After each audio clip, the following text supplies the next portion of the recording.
Hi guys! Ayan, share ko lang sa inyo na dumating na yung aking baking pan para sa cassava cake. So, itong baking pan ko talaga ay nilakihan ko para sa isang salang ay marami akong mailuluto. Ayan, isang salangan lang. So, sa isang oras, sulit na sulit ang pagluto ko ng cassava cake tapos marami akong magagawa.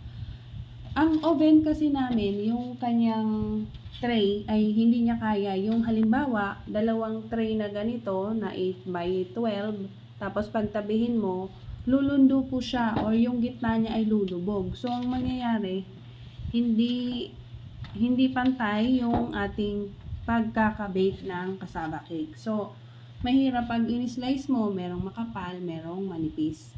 So, ito na lang ang binili ko. So, by Thursday, magagamit ko na siya dahil tomorrow ay day off namin na mga nagluluto dahil holiday. So, walang pasok ang school. So, yun lang guys, na-share ko lang. At itong baking pan ko, as I mentioned before, talagang gusto ko talagang mag-ipon ng mga magagamit ko talaga siya. Tapos, ito ay katas din ng mismong cassava cake na binibenta ko.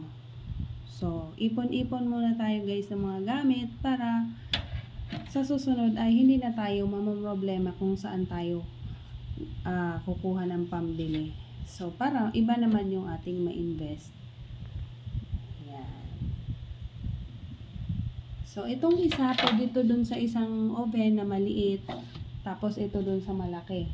Kasi ang size ng oven is 18x14. 18x14.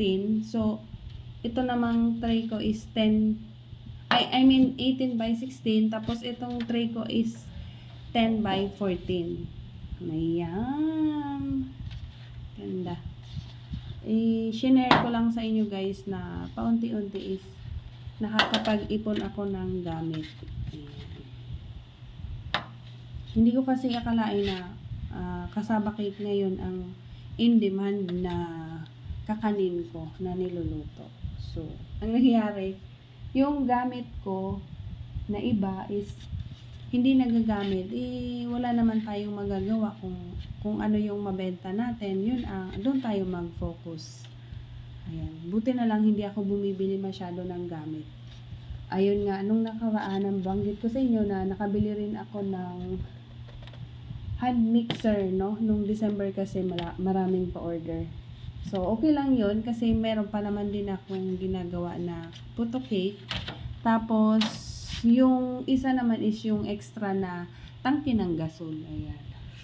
So, yun lang muna guys ang i-share ko sa inyo today. Bye guys!